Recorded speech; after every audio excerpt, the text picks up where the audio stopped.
What is going on, guys? Welcome back to the Virtually Unstoppable Podcast. I hope you are all having a good Monday or whatever day you are listening to this on. I hope you're having a great time. So, let's get into it. What are we starting off with? We're starting off with some news from Warner Brothers, who's been sued over Matrix Resurrections date HBO Max release.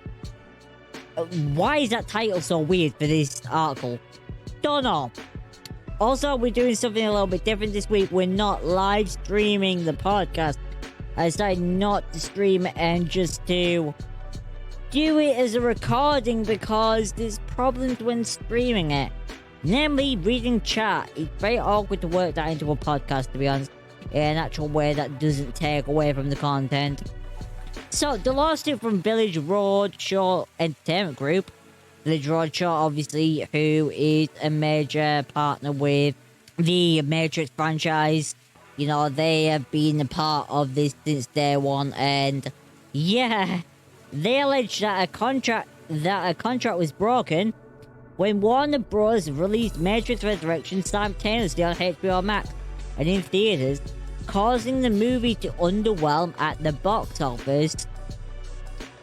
So the Village Roadshow Entertainment Group sued Warner Bros. On Monday for breach of contract over the studio's decision to release Matrix Resurrections simultaneously on HBO Max and in theaters. The lawsuit escalates growing hostility between those in the movie industry who stand to make millions of dollars through big theatrical releases and major media companies that have turned to prioritize growing their streaming services. Warner Bros.' sole purpose in moving the release date of Matrix Resurrections forward was to create a desperately needed wave of year-end HBO Max premium subscriptions from what it knew would be a blockbuster film. Despite knowing full well that it would decimate the film's box office revenue and deprive Village Roadshow of any economic upside that Warner Brothers affiliates would enjoy, especially as compared to a 2022 exclusive theatrical release, states the complaint filed in Los Angeles Superior Court. Now, I don't want to judge or anything, I haven't watched the film or nothing, but from what I have heard, The Matrix Resurrections was exceptionally disappointing. For people who enjoyed the Matrix franchise, who watched the original trilogy, from what I've heard from people, it was not good.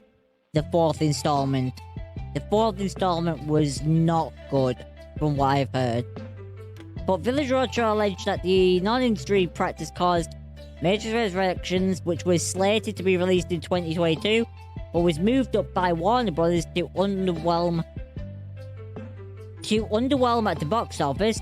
And so they even admit in this article that it was underwhelming at the box office. The blockbuster sequel has grossed only $37 million domestically compared to nearly $750 million by Spider-Man No Way Home.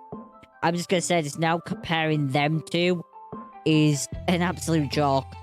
I haven't watched either of them, but I have heard that Spider-Man No Way Home was one of the best films of 2021 that people thoroughly enjoyed. And I've heard from very similar people that Matrix Resurrections was the complete and utter opposite, which is also a sequel to a blockbuster franchise and was released around the same time. Village Roadshow seeks an unspecified amount in damages, accounting of all of Warner Bros. Earnings over Matrix Resurrections, including the value earned by using the movie to steer subscriptions to HBO Max, and an order forcing the studio to consult with it for distribution plans in the future. Well, I think if they win this lawsuit, that there will be no future between HBO and Village Road Studios. I think if Village Roadshow Studios was to win, they would unanimously decide at Warner Brothers that Village Roadshow should be cut loose. That's just my opinion on that one. If Village Roadshow were to win this, I think they would deem them as a problem and want to get rid of them. Warner Media parent group of Warner Bros. In 2021 released all of its movies on HBO Max.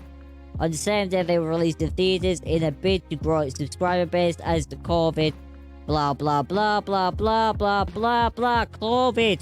Ugh. Anyone else is sick of hearing this as an excuse of why these companies do these things? They did this because they wanted to make more money. That's why they did it. It was nothing to do with. This whole thing has been a wonderful excuse for companies like this to try and exploit their contracts and go, oh well, we weren't gonna make money in the theater, so we try to make money elsewhere. And that's all this came down to. They were just like, how can we make the most money? Well, we put on streaming services.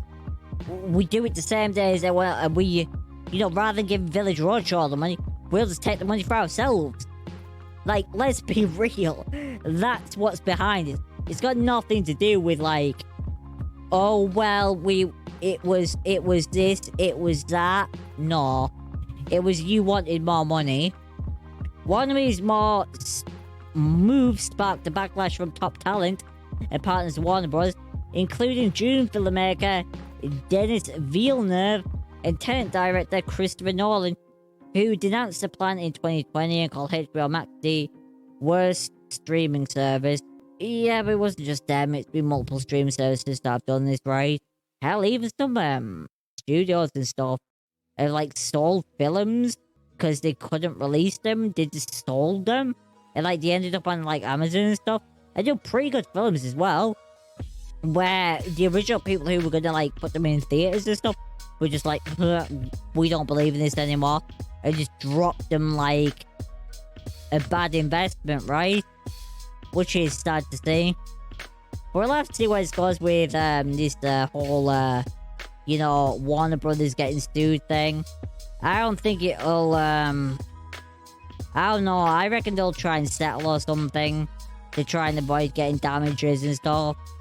I mean, if it was in the contract with Village Roadshow Studios, the media group, then obviously that's a significant breach in contract, and they're not gonna want to pay it out. They're just not gonna want to pay it. Alright, let's move on to the next topic, which is Rogan. Joe Rogan, who's got $100 million offer from Rumble. $100 million offer from Rumble. I don't know about the Trump affiliated part. I'm pretty sure Trump does not own Rumble. This is routers, right? Did it just... Wait, what? Yeah, I don't even know what the hell's going on with this article. Rumble Inc., a YouTube style... Well, YouTube's pretty much only competitor, really. That's big competitor, at least. And popular among US conservatives, has offered Joe Rogan $100 million over 4 years for all his shows. Days after the podcaster apologized for using racial slurs in his content. I just want to preface that the slurs were in context, but that doesn't mean that slurs were anywhere justified. They were very demonstratively taken out of context to make the situation worse. However, Joe Rogan has said that he agrees that he shouldn't have used the word because, regardless of the context, they would be found offensive. Anyway, so he's facing backlash for things he said in his podcast that have been deemed as misinformation, although that's a whole different thing. And singer-songwriters including Neil Young and Johnny Mitchell pulled their content from the streaming platform, and nobody really gave a shit, apart from Neil Young. I certainly didn't care. I actually listened to some of his music. It's the most depressing thing that I've ever listened to. And I mean that in the most serious way. I don't have anything better to say about his music except it made me feel exceptionally depressed to listen to it.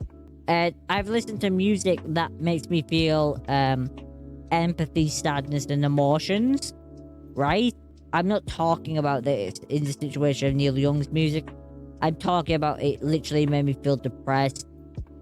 So the incidents prompted Spotify to add content advisory, blah, blah, blah. Can we get to the bit where they offer him? Okay, here we go. Dear Joe, we stand with you, your guests, and your legion of fans in Desire for Real Conversation. Rumble CEO Chris Pavlovsky said in an email to Rogan, posted on Rumble's Twitter page on Monday. Hey Joe Rogan, we are ready to fight alongside you. See the note from our CEO.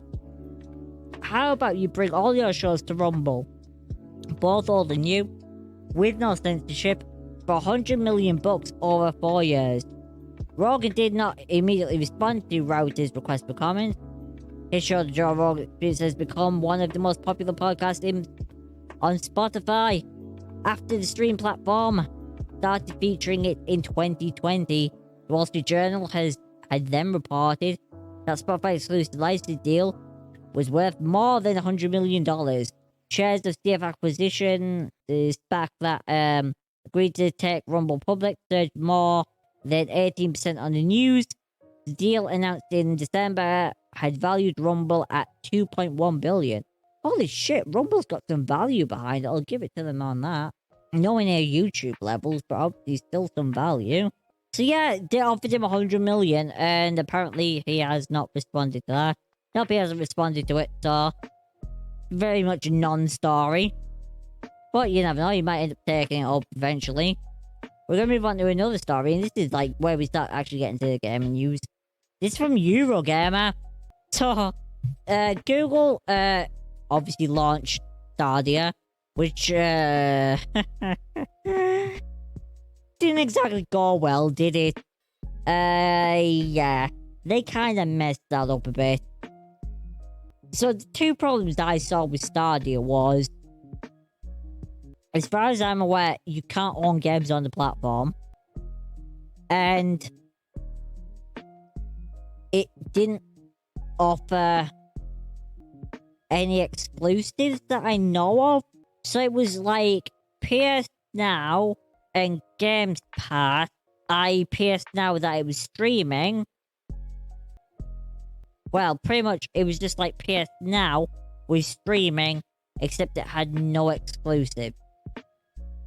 Or if there were exclusive, I didn't hear about any of them that were worth buying or purchasing the subscription to play. So that's pretty much why I know Stadia, that it didn't have anything worthwhile on it to play and was pretty much just the worst version of PS Now.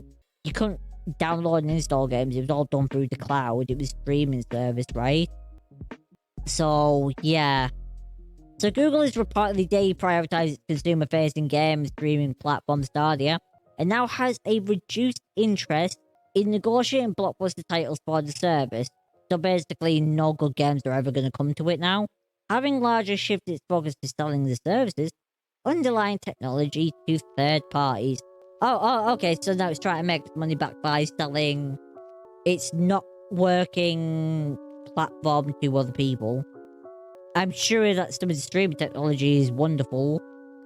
But outside of that, I can't see anything else going forward being that useful for it. I'm guessing they're just saying at this point the streaming tech was good, so maybe enough people will buy that where we'll recoup our losses. The start of misfortunes well documented despite its initial praise. Yeah, it literally got praised by people who wanted PC gaming to die. That's literally the only people who praised it. The people who praised it literally went, "Oh yay, this is the end of PCs! Ha ha ha ha ha! What are you gonna do now?" That was the people who praised it. And it was like, are you for real? Are you that stupid? You're like, oh yeah, we can play games at whatever quality and resolution. We don't need the stupid PCs. And everyone was in the PC community was just basically like, at the point where they were going, you seriously think that a streaming cloud gaming platform is going to deliver you the same quality as games installed on a super fast SSD on a high powered rig? And you were like, yeah, of course it will. Google said it will. It was like, oh my god. But that was basically the opinions back in 2019. So they had a slow problematic rollout, which meant Google failed to capitalize on initial consumer interest. The extent of Stadia's failing started to become clear when the company announced it was closing its first-party game development studios less than 40 months after launch. They had first-party game development studios? Did they even develop anything? With subsequent reports claiming that the stream platform was missing its target for monthly active users by hundreds of thousands. Yeah, I can believe that. I can't remember what game it was. Was it Destiny? I can't remember what game it was, but it was like something along the lines of hundreds of thousands, hundreds of thousands, hundreds of thousands, and then Stardew at like 5,000. I was like, that makes sense. Although Google continued to insist Stadia was alive and well as 2021 progressed, it launched a variety of initiatives to bolster support for the service, including time-limited demos and revenue schemes for developers. A new report by Business Insider claims the company has now deprioritized the service intentionally, and its diminishing interest is securing blockbuster third-party titles to boost its library. Less than 20% of Stadia's team focus is now said to be on the consumer platform, with the remainder on tech sales. Signs of a change of strategy for Stadia first emerged alongside news of Google's game studio closures last year. Oh my god, Google's closed all its game studios? When the company announced it would begin selling its technology to third parties. That's a really stupid move from Google to sell its game studio. Well, to close them. Like, closing them is the worst thing that you can do. Honestly, the best thing that they could have done is port the games to PC, Xbox, PlayStation, and see how the games did on their own. Like, getting rid of the games entirely? Completely insane logic. That 14 months of work that they tossed down the drain. Business Insider says now that this is now leadership's main priority for the Stadia division, and that the vast majority of the team is focused on securing white label deals for its tech, targeting companies both within and outside gaming under the new name Google Stream. Wow, that's sad. God. What a failed attempt. What a failed attempt.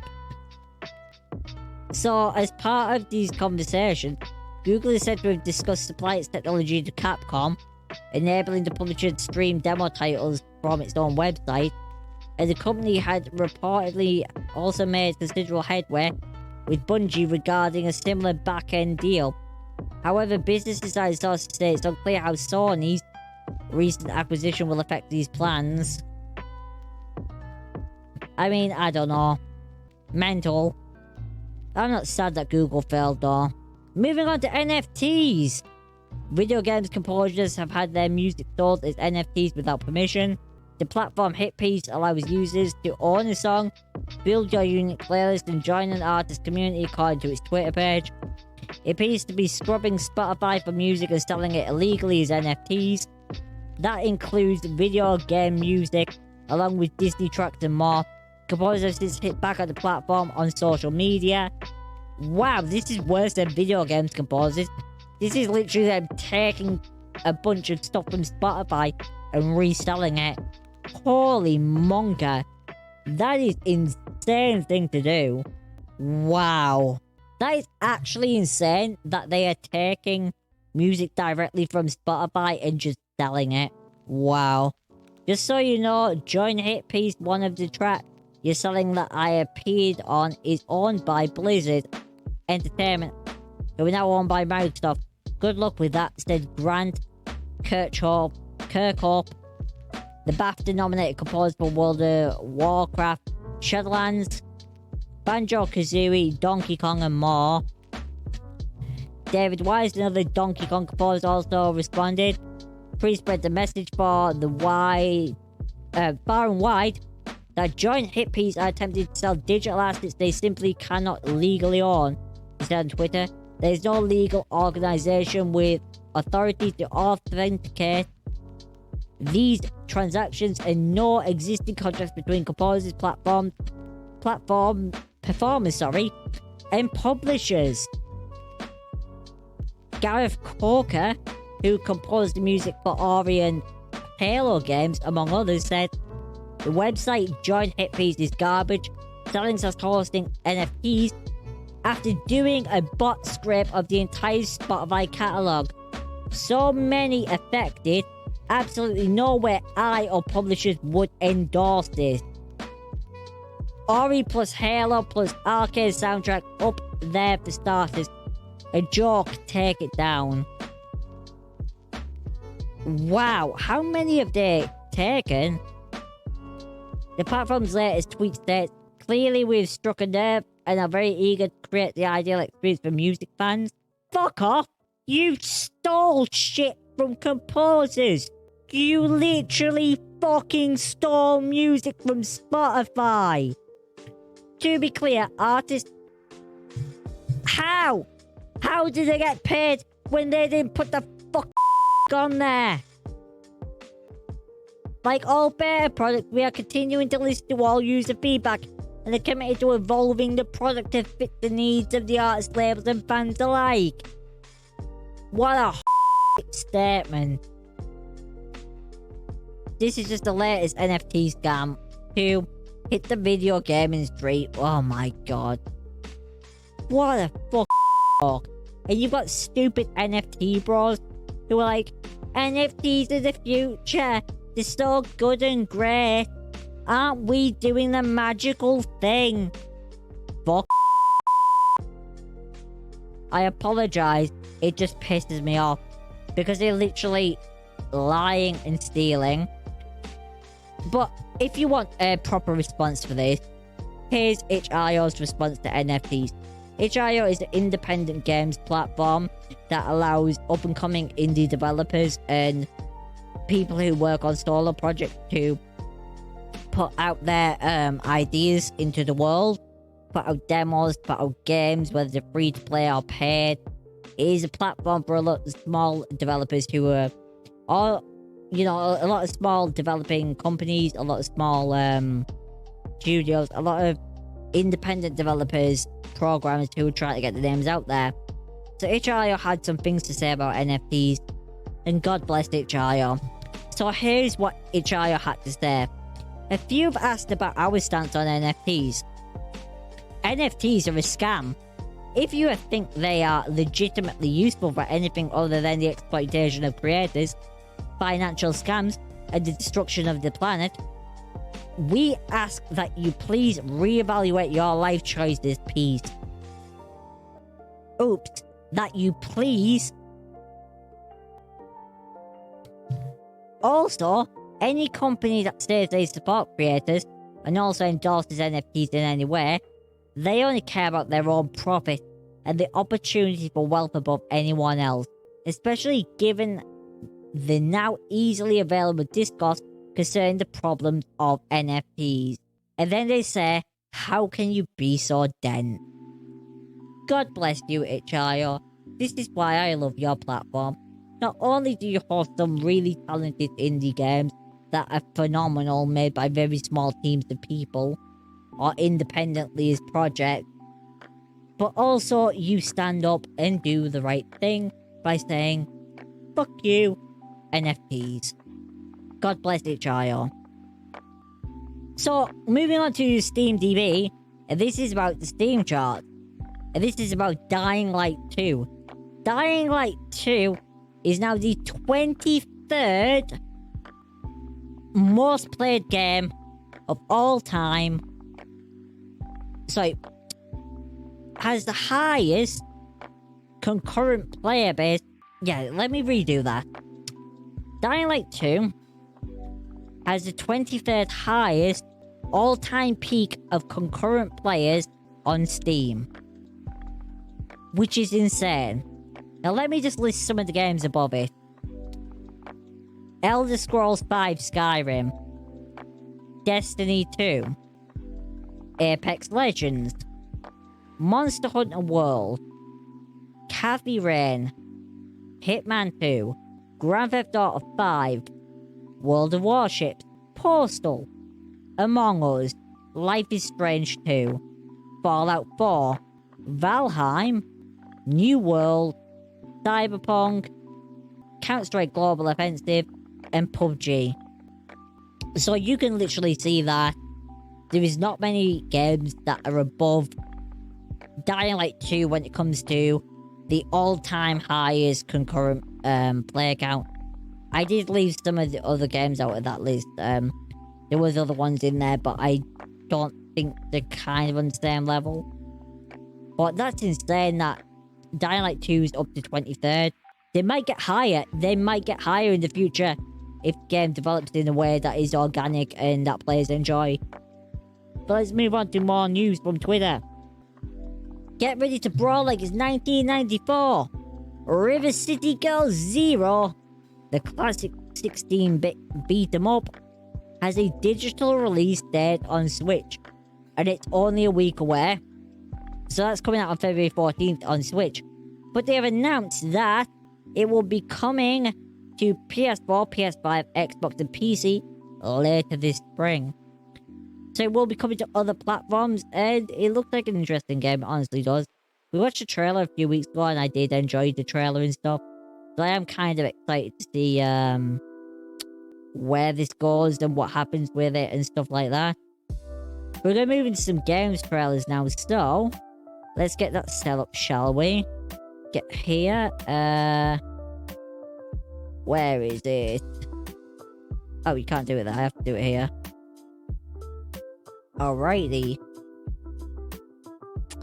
Let's pause the music. Let's switch over.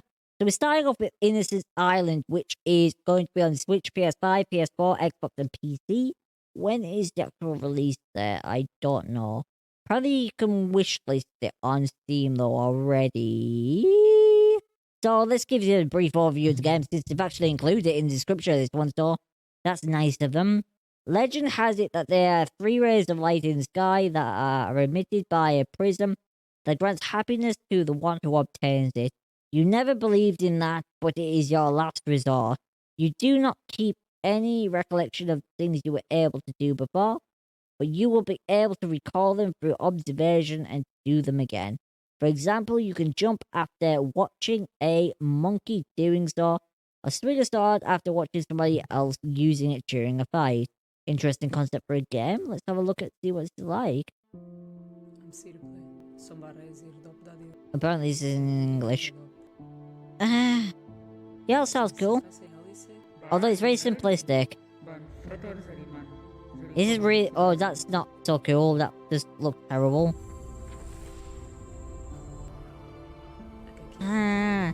Is this like the Switch footage, or is this gonna be the PS5 and stuff? Okay, if this is next gen and PC, this looks bad.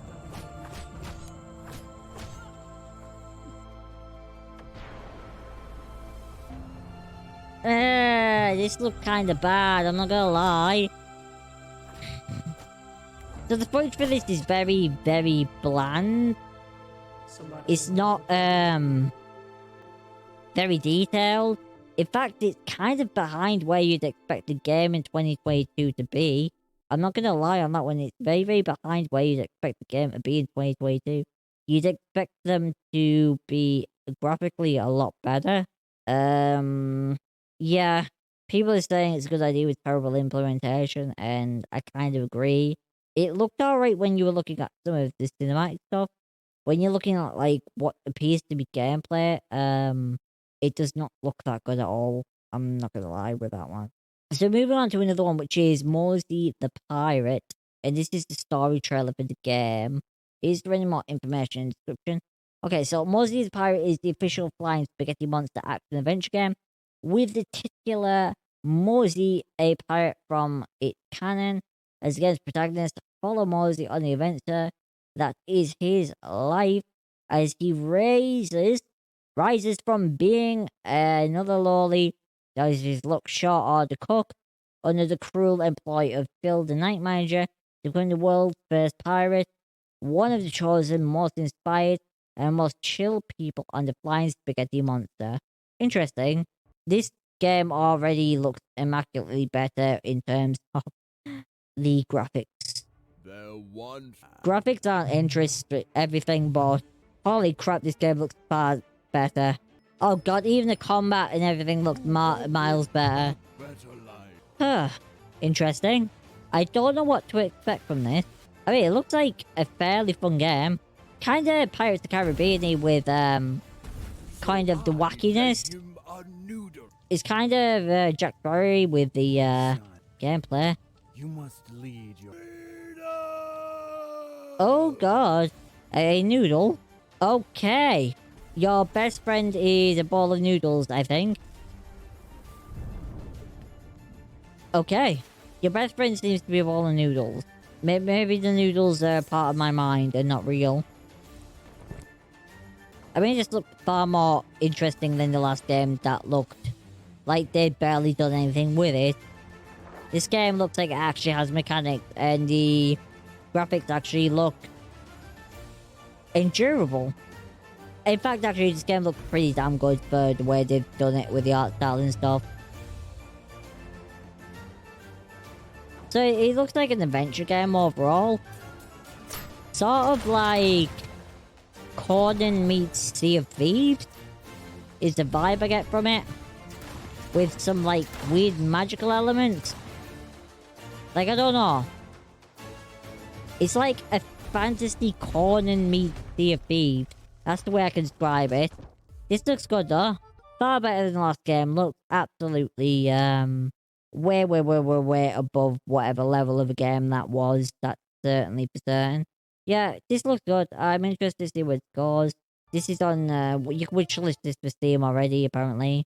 Although I wouldn't recommend doing that. I never really wishlist stuff. But yeah, looks good. Let's move on to the final trailer then. The final trailer of the day, which is Hold Fast Frontlines World War One, which is the announcement trailer. Prepare to march into the Great War in Hold Fast Frontlines, a total conversion DLC releasing for free as a show of thanks to our beloved community. Okay, this is a conversion DLC that is being released for free. Okay, I haven't played Hold Fast Frontlines. I'm presuming that's the name of the game. I'm presuming that is the name of the game. Let's see then. Anvil Game Studios presents. I'm gonna mute this because that music might be copyrighted and I don't want to get copyright claimed on the video. Because when that happens on YouTube, it's a pain in the ass to fight it. It just is. It's very frustrating to deal with, which is annoying, but there's not an awful lot you can do because music studios, for some reason, like to copyright claim music on game trailers. So, Hold Fast World War II. Wait, was that it? Oh, well, that wasn't much of a trailer. That wasn't much of a trailer at all.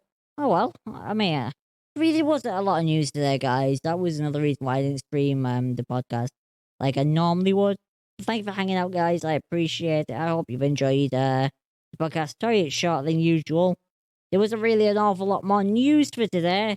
But I hope you have a great rest of your week. I'll probably do a podcast at the end of the week, probably Friday. Try and catch up and do another one, and hopefully you guys enjoy it. Take care. Have a good rest of your day, evening, or night. Thanks for hanging out. Appreciate it. Peace out, guys. I appreciate you all. And see you guys in whatever the next one is.